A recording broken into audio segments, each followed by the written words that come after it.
Welcome, ladies and gentlemen. My name's Dychronic, your host here on this Destiny 2 video, and today we're going to be taking a look at my top 10 favorite PvE primaries in Destiny 2. And again, this is about primary ammo weapons, the weapons that use the primary ammo or the white bricks, so this is not going to be the Kinetic slot. I swear to God, if there's anyone in my comments that says Recluse is not a primary and that it's a secondary, I will ban you from my channel. And that's a shadow ban, by the way. YouTube defaults to a shadow ban, so you won't even know you're banned.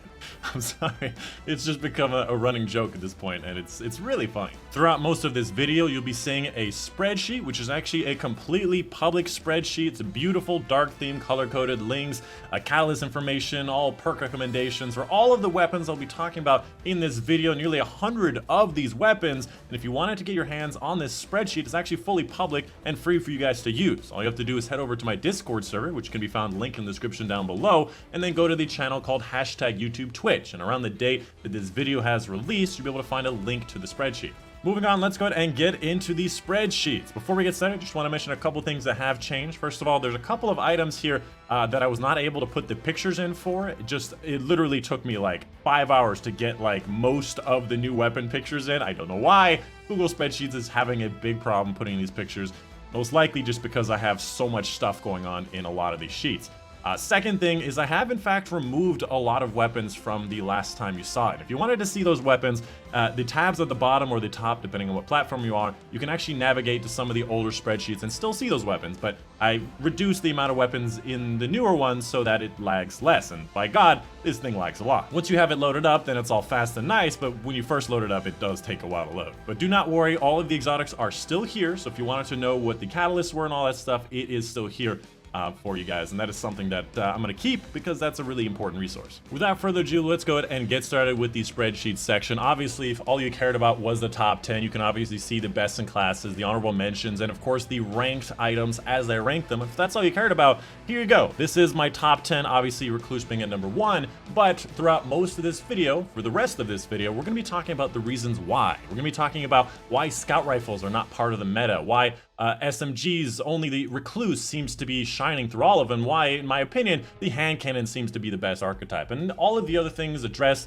exactly how I would perceive them so that you can understand how to best perceive the world around you. And that way you don't have to keep on coming back to these spreadsheets unless you want to use them as a resource, which is really nice to have, but you can just look at the weapons and see for yourself and have a better understanding. So what we're going to do is get started with the lesser used types of weapons and work our way up to the top and talk about how you use them and why you use them. First off, let's talk about the bows. For the most part, bows are known to have infinite range. It's all about just getting really long range attacks, and it's, you know, slow to pull. You have to be accurate and get those headshots if you want to get the optimal amount of DPS, but even then the DPS is quite low. You have to have a lot more skill to always land those headshots because the crit modifier is what you want, and just in general the exotics are not very special. Obviously there was that, you know, glitch with Wishender making it do ridiculous amounts of damage. Le Monarch seemed cool at first, but really doesn't do a lot of damage, and everything else just kind of falls short. In my opinion, the best bow is going to be Spiteful Fang. It's the fastest fire rate, but it still has really good accuracy, which is a very big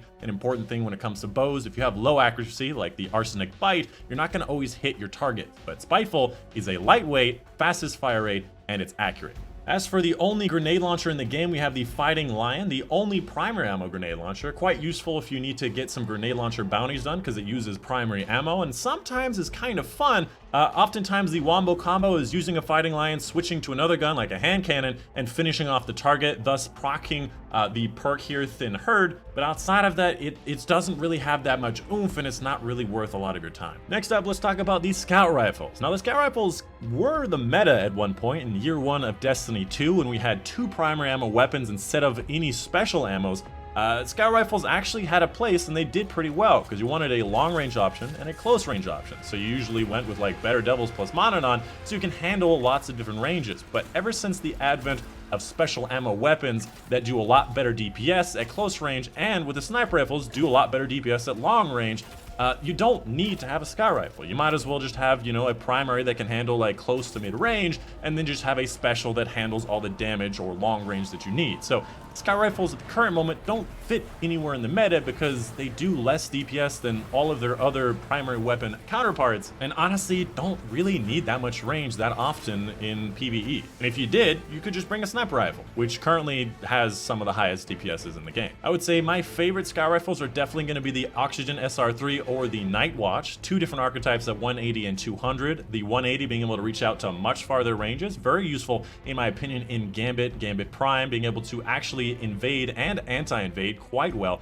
and I'd highly recommend you use it for that. Next up, let's talk about the auto rifles. Yet another example of a weapon type that has fallen from the meta. It used to be really good in year 1 and some of year 2 of Destiny 2, but in general hasn't really found a foothold for doing anything. When it comes to longer range, I prefer pulse rifles. When it comes to closer range and more DPS, I prefer hand cannons, SMGs, and sidearms.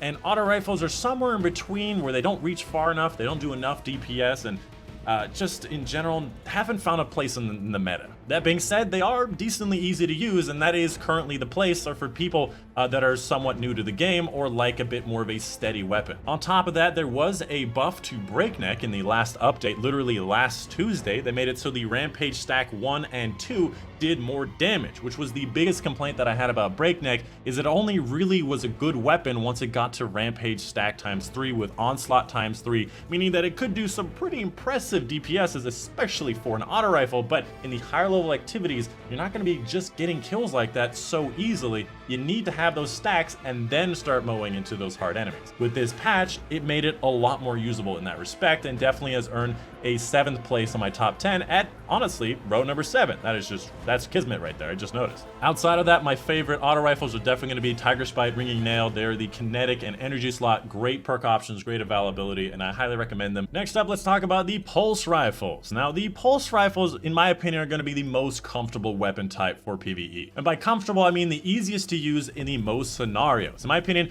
the Pulse Rifles are going to be your long range option. If you want more range than the Pulse Rifle offers, I honestly would just use a sniper rifle, because again, these scout rifles just don't have enough DPS to warrant their use, and the pulse rifles have definitely uses at closer ranges. On top of that, a lot of these pulse rifles have great availability, great effectiveness, and almost all of them are things that you should definitely use if you haven't already. My personal favorites are going to be your 453 burst, so the Chattering Bone and Nightshade, both with damage perks, both with great reload and range and stability perks. Definitely lots of great perks, good availability, and I recommend if you do not have one, you have got to get yourself one. It's really useful for absolutely crunching through lots of low health enemies and killing them very quickly, and they're both lightweight, which is fantastic and useful for PvE. Outside of that, the Bygones options, as well as an Argyle Address, something that I leave there because I still use it to this day, are great. A little bit longer range, a little bit more steady precision weapons. Outside of that, Blast Furnace is really good for the longer range engagements. 454 bursts is something I would recommend. And in my opinion, the 340 pulse rifles are really bad. I don't know what happens 50 RPM that just tanks them so bad, but I do not like 340s. I never have, and I never will. Next up, let's talk about sidearms. Now, in general, I don't rate sidearms very high. I have not rated them very high for a very long time, but this last season, with a lot of changes, buffs, and additional new sidearms, I have actually started to use them a bit more, and I definitely really like them. Especially with this new sidearm, the Breach Light, having a great set of different perks you can get, great availability from the Sundial, at least at this season, and from what I hear, the best DPS for any primary ammo weapon in the game, allowing you to do some pretty impressive stuff at close range, but from what I've seen, is better on PC. Because the fact that it is a 2-burst weapon means it kind of bounces in weird ways, and of course PC's bounces way less than console, and of course I play on PlayStation 4, so it's definitely something that impacts me more.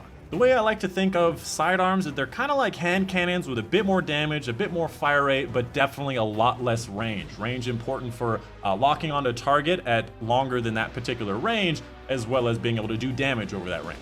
So if you like hand cannons, you might be surprised by what you're gonna like about these sidearms. But honestly, I don't think that sidearms are really that meta. I do accept the fact that they have some pretty crazy DPS though. Next up, let's talk about hand cannons. Probably the best weapon archetype for primary ammo weapons since Destiny 1. They are incredible. And why is it that hand cannons are so good? Firstly, they do a lot of DPS on top of the fact that they have a high crit modifier, meaning that the skill ceiling is quite high. So as you get used to these kinds of weapons, you start getting more and more headshots with these weapons. They start to do better and better. The hand cannons have a surprising amount of range. They did get nerfed a few seasons ago as far as how far they can reach out to, but they're still very effective with what they do. They oftentimes have really great availability, specifically the Stringer being available from the Menagerie, meaning you can specifically get it to drop, specifically with a ranged masterwork, and with a lot of great options, including Outlaw Rampage, having Drop Mag, Air Assault, lots of great stuff you can put on it, on top of the fact that it has nearly as much range as the 110 hand cannons, which is kind of mind-blowing. Outside of that, you can have things like a Kill Clip Rampage at the same time on a Kindled Orchid for your energy version, which can in fact be used with Izanagi's. You also have the Midnight Coup, which you can pull from collections if you've gotten it already. The Rampage Outlaw is still one of my favorite weapons in the entire game. And lastly, Ace of Spades with the 4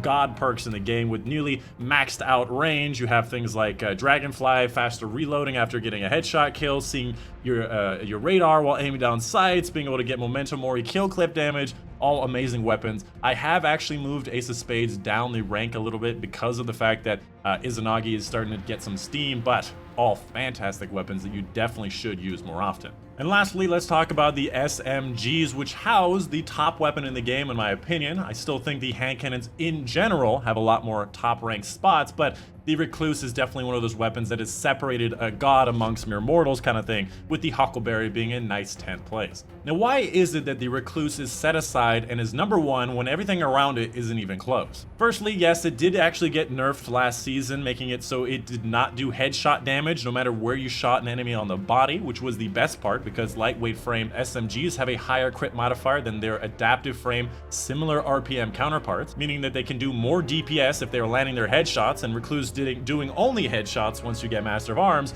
did a significant amount of damage for very little effort. On top of that, it is a lightweight frame, meaning you can run faster, which is very important when it comes to PvE. It also has things like Feeding Frenzy, meaning you reload faster after getting kills, you get damage bonuses, Master of Arms from just getting kills. It's just a fantastic weapon in so many different ways. And it can also be used with Izanagi, the current reigning champion for DPS, as well as exotic slot dominator for PvE. And if you don't know, I did DPS tests for these weapons, and the Izanagi does better DPS than any heavy weapon in the game. So, you should definitely be using Izanagi plus Recluse when it comes to PvE. To be honest, there's really not much more to say about it. Most people know Recluse, most people have it by this point because it's been out for many seasons, and most people understand it's a fantastic weapon. Now, again, it did get nerfed, so there's definitely a lot of other options because it's a bit closer to the pack than it used to be, but it's still a fantastic weapon and most people know how to use it, so why not use it? But that's it. That's gonna be the end of this spreadsheet. I hope you guys did enjoy. If you have any questions, let me know in the comments down below. Again, to reiterate, this spreadsheet is totally public